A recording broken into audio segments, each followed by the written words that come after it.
Extrême manga, j'achète ou pas? Yahoo! Donc aujourd'hui je te retrouve avec l'extrême plaisir pour une nouvelle vidéo sur la chaîne et donc on va parler d'extrême manga et est-ce que j'achète ou pas la série et du coup est-ce que je les ai achetés ou non. Je voulais dans cette vidéo te parler du manga Le Murmure des Herbes Sauvages des éditions Nabban, mais il faut savoir que je l'ai carrément acheté et déjà présenté. Donc du coup la partie où je te donne mon avis ici servirait strictement à rien. J'ai eu du retard pour le moment où je devais filmer cette vidéo et le moment où j'ai acheté finalement le manga de Nabban, donc t'as directement la réponse et tout ça. Donc on va commencer avec l'autre œuvre de chez Nabban qui est La Couturière Dangereuse, enfin c'est le diminutif mais sinon c'est Rose Bertin. C'est marqué La Couturière Dangereuse en sous-titre. Donc c'est un manga qui date de 2018 au Japon et de 2026 en France. Il a déjà eu une première parution mais qui a été stoppée, donc Nabban repropose dans une nouvelle version. C'est un seinen en genre biographique, drame, historique, romance,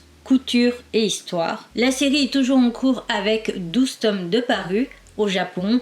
Et actuellement, on va avoir au total les 4 premiers tomes, je crois, de parus pour le 24 avril 2026. On a un tome qui sortira en mai et un en juin, de ce que j'ai vu. Donc, nous sommes sur une série âge conseillé aux 14 ans et plus. Et le prix est de 8 € du coup chez Nabban. Mais ça, c'est un prix tout à fait qu'on retrouve tout le temps. Donc on est en 1766 à Abbeville. Rose Bertin est de loin la meilleure couturière de sa ville. Ses robes fluides et confortables font sensation. Elle loue des concepts novateurs et sa dextérité hors norme. D'ailleurs, elle sait aussi faire des chapeaux, je précise. Mais la jeune femme aspire à mieux. Elle rêve de gloire, de Paris et de devenir la plus grande couturière de France. La concurrence sera rude pour imposer son style face à sa rivale Marie-Jean Bécou, la modiste la plus influente de la capitale. Alors je trouve que le résumé est bien, il résume l'histoire, mais il ne résume pas du tout ce qui se passe dans le premier chapitre. Dans le premier chapitre, on suit Rose Bertin, qui est donc une jeune femme qui est couturière, et d'ailleurs elle fait aussi des coiffures. Parce que là, ils ont parlé que de sa couture, mais pas des coiffures. Alors qu'au tout début, on la voit du coup coiffer une fille assez riche et qui a demandé d'être coiffée pour aller dire à un homme en fait qu'elle est amoureuse de lui et etc. dévoiler ses sentiments. Et en fait, cette fille va se prendre un râteau. Donc voilà, on va voir Rose Bertin qui va essayer de lui dire oui mais t'inquiète pas, c'est pas grave, tu trouveras quelqu'un de mieux, tout ça, et on la voit en compagnie d'un homme. Et il s'avère tout simplement qu'un mois plus tard, cette jeune fille va revenir auprès de cet homme qui est un ami à Rose Bertin. Et il s'avère que Rose Bertin envisageait tout simplement de se mettre en couple potentiellement avec cet homme. Et donc un mois après, elle revoit cette fille, elle ouvre la porte en grand et elle lui dit écoute Rose, j'ai besoin de toi, il faut que tu fasses ma robe de mariée. Eh ben écoute, on va faire ta robe de mariée, hein, voilà.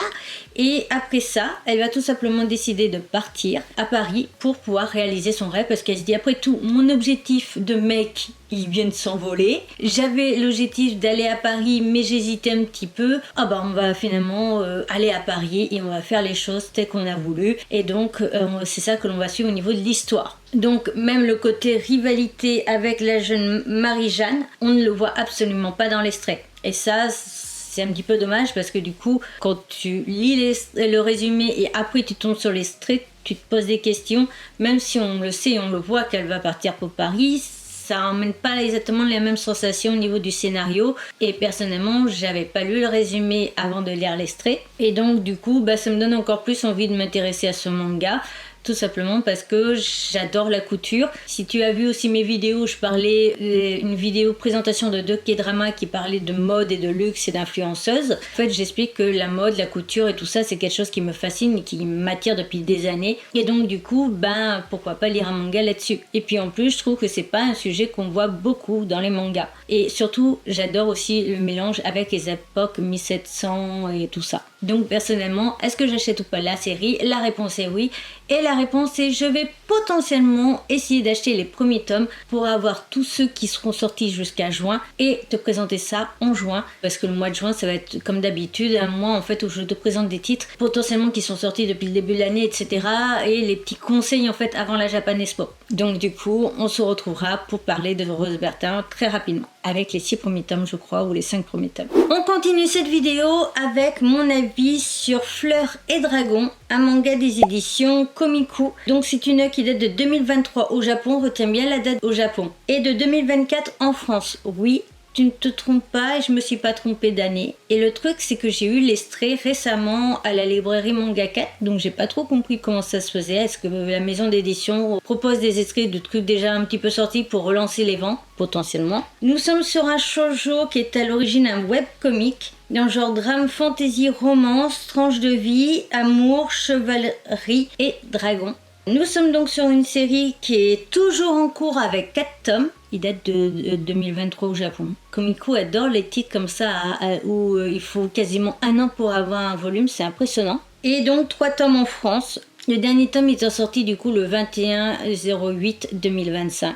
Et nous sommes sur une œuvre âge conseillé aux 12 ans et plus. Pour ce qui est de l'histoire, donc Ricardo, un jeune chevalier dragon, prêt à se sacrifier pour sauver sa monture, après une bataille, se laisse capturer par l'ennemi. Lotus, une pauvre fleuriste, tombe amoureuse du prisonnier au premier regard, subjuguée par l'éclat immuable de ses yeux. À l'aube, lorsque les rues sont désertes, elle vient lui tenir compagnie, mais Ricardo ne fait que l'observer. C'est alors que leur situation va basculer du tout au tout. Le début d'une histoire d'amour entre un héros et une roturière. Donc ce qu'on voit vraiment dans la série, c'est jusqu'au moment où Lotus, donc la jeune fille, va se retrouver à observer le jeune homme. Donc on a à peu près le résumé. Ricardo est un jeune homme qui donc apparaît dès le début de l'histoire sur le dos d'un dragon. Il voit bien qu'il est entre parenthèses dans la merde. Il va tout simplement dire excusez-moi, je veux bien que vous me capturiez, mais mon dragon qui est blessé, laissez-le repartir tranquille. Ils vont accepter. Moi j'ai des doutes parce qu'on nous voit juste l'assommer et je me demande si le dragon a pu partir tranquille ou pas. Et on va voir que Lotus était une jeune bouquetiste. En gros, elle fait des bouquets de fleurs. Voilà. Donc son métier c'est de faire des bouquets de fleurs et de les vendre. Elle a des pouvoirs magiques, ce qui permet en fait que ces bouquets de fleurs tiennent un peu plus longtemps. Mais c'est pas des pouvoirs du coup spectaculaires. Et on comprend très vite et on apprend très vite surtout que cette jeune fille n'a plus ses parents. Ses parents sont morts apparemment pendant une guerre qu'on nous cite juste après avec le jeune chevalier. Et donc on découvre aussi qu'elle est un peu dans une vie de merde tout simplement parce que cette personne a décidé de l'héberger, ok, de s'en occuper entre parenthèses, ok, sauf qu'elle lui récupère tout l'argent que gagne Lotus et la punit si elle ne gagne pas suffisamment sa journée au niveau argent, de ne pas de nourriture et elle vit dans un bâtiment abandonné et totalement insalubre. Donc voilà, et le lendemain, donc la jeune Lotus est en ville, elle va croiser son regard et le trouver magnifique, il l'obsède du coup toute la soirée et elle se dit que le lendemain matin, avant que tout le monde soit réveillé, elle va aller le voir juste parce qu'elle a été fascinée par ce qu'elle a vu, son regard est resté bloqué dans sa tête, donc elle veut retourner le voir et potentiellement lui parler et c'est tout ce qu'on voit en fait au niveau du scénario. Pour ce qui est de mon avis, je te dirais déjà que la qualité de dessin était magnifique et que l'idée peut être bonne. Le seul truc qui me dérange, c'est tout simplement que la série est à rallonge au niveau du temps de parution. Un tome par an et toujours en cours, personnellement je n'irai pas plus loin. Alors que le sujet des dragons, des chevaliers, pouvoirs magiques, de sorcières potentiellement, etc. c'est quelque chose que j'adore, étant donné que je fais tous les ans beaucoup de vidéos sur le sujet Halloween et que j'essaye souvent d'en proposer quasiment 15 pour le mois d'octobre. Et le sujet dragon et tout ça, ça a toujours été quelque chose que j'adore et en plus avec une petite romance, pourquoi pas. Mais hélas, avec le rythme de parution plus la maison d'édition qui le propose, la réponse sera tout simplement non, je passe mon tour, car c'est tout simplement une perte de temps pour moi et aussi une perte d'argent que je pourrais mettre dans d'autres mangas. Voilà. Mais sinon, l'histoire avait l'air plutôt sympa. On continue avec le 3e extrait qui est Nova, la fête des monstres, qui est aussi un manga des éditions Komiku et le tome 1 est paru le 5 février 2026. Donc, ce manga date de 2024 au Japon pour 2 tomes. Il faut que j'arrête de lire les extraits des éditions Komiku parce que franchement, ça commence en fait à m'énerver quand je vois ça. Bref, c'est un manga donc qui date de 2024 au Japon et de 2026 en France. La série est toujours en cours avec 2 tomes au Japon, 1 tome en France. On n'a pas encore la date pour le tome 2. Nous sommes sur un seinen dans le genre aventure, drame, fantasy, mystère, elfe, magie, monstre. Le seul truc que j'ai trouvé bizarre, c'est sur Notijon et il y a marqué Komiku, licence expirée. J'ai pas plus d'infos. Nous sommes sur un manga qui est au prix de 7,99€ et âge conseillé aux 12 ans et plus. Le seul truc aussi que j'aimerais vraiment mettre en avant, c'est qu'aujourd'hui, quand j'ai voulu, du coup, on est lundi 20 avril, quand j'ai voulu aller sur le site de Komiku, je ne suis tombée sur aucun site internet. J'ai pas compris, donc j'ai eu un petit bug, je n'ai pas su plus, mais je n'ai pas trouvé leur site aujourd'hui. Une jeune fille élevée par des monstres à la recherche de ses origines. Nova est une jeune fille de 8 ans, vit au cœur de la forêt remplie de monstres. Elle est pleine d'énergie et élevée par un monstre à 3 têtes, Cerbère, le gardien de la forêt. Elle rêve de pouvoir utiliser la bénédiction de la terre, appelée Magia, mais elle semble en être incapable et Cerbère, qui agit comme son père, est réticent à l'idée qu'elle apprenne à l'utiliser. Derrière cette résistance se cacherait en réalité un secret que seul Cerbère connaît et qui porterait sur les origines de la jeune fille. Un jour, alors qu'elle est attaquée par un dragon, elle éveille d'étranges pouvoirs. Donc on suit les aventures d'une toute petite fille, toute choupinette. Vraiment, elle est trop choupie, mais elle a des oreilles un peu d'elfe, je trouve. Et donc on va la voir vivre dans la forêt avec le chien Cerbère.